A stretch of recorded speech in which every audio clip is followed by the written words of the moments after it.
passe-t-il ? Que se passe-t-il au cinéma ? On va le savoir maintenant avec Rémi de clap.ch comme tous les mercredis. Bonjour Rémi. Bonjour Simon, bonjour tout le monde. Aujourd'hui on parle de 3 films à l'affiche. On garde votre coup de cœur pour la fin. Ouais, le meilleur pour la fin comme on dit.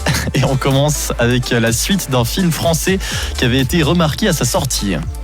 Ouais, on débute avec La revanche des crevettes pailletées de Cédric Le Gallo et Maxime Govard. Cette équipe française de water-polo, composée de joueurs homosexuels mais entraînée par un hétéro, se remet difficilement du décès de Jean, l'un de ses membres.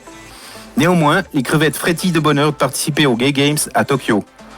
Jean a été remplacé par Selim qui ignore toute l'identité de cette équipe hors du commun. Seulement, leur escale en Russie se prolonge et ils vont devoir affronter bon nombre de dangers car 3 d'entre eux se retrouvent dans un camp de reconversion censé les guérir de leur homosexualité.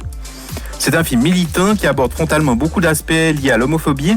On est 100% avec eux et ils montrent une force de vivre et une énergie sans faille, si bien qu'on s'identifie parfaitement à eux.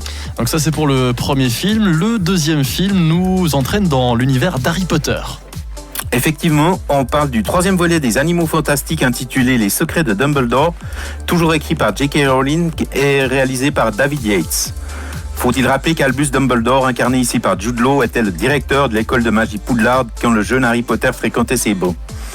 Dans sa jeunesse, Dumbledore a eu affaire à Gellert Grindelwald, campé par un Mads Mikkelsen en très grande forme, duquel il était pourtant amoureux quand ils étaient étudiants. Pour contrer les plans dévastateurs de Grindelwald, Dumbledore fait équipe avec l'introverti mais très efficace Norbert Dragono, toujours interprété par Eddie Redmayne. À part les fusillades à la baguette magique qui sont un peu trop présentes et un peu trop longues, on passe un bon moment car J.K. Rowling a le don d'avoir plein de bonnes idées que David Yates met rondement en scène. Et le dernier film pour aujourd'hui, votre coup de cœur, on est totalement ailleurs. Un peu mon neveu. Vortex du cinéaste franco-argentin Gaspard Noé compte le quotidien d'un couple âgé. Elle commence à montrer des symptômes de la maladie d'Alzheimer et lui souffre de plus en plus du cœur. Leur fils Stéphane et leur petit-fils Kiki représentent leur seul rapport avec l'extérieur. Seulement Stéphane doit aussi combattre des démons qu'il ronge. Gaspard Noé réalise une puissante œuvre d'art sur la fin de la vie. Il est aidé par 3 acteurs impressionnants de conviction qui rendent tout le temps leur personnage très crédible. Il fait preuve d'une créativité de mise en scène brillante et très rigoureuse. Le film s'ouvre avec une scène d'apéritif sur son balcon. On retrouve le couple quand il se met au lit après pour dormir. Là, l'image se sépare en 2. Et pendant le reste du film, une caméra suit le mari et une autre la femme.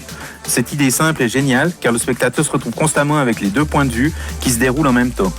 Le réalisateur d'Irréversible, qui avait fait scandale à l'époque avec sa scène de viol de plus de 10 minutes, réalise là peut-être son meilleur film. Et c'est une œuvre qui reste très longtemps en mémoire. On rappelle peut-être le nom du film ? Vortex. Très bien. Merci Rémi. On vous souhaite une belle fin de journée. Et puis à la semaine prochaine. À vous aussi, tout à fait.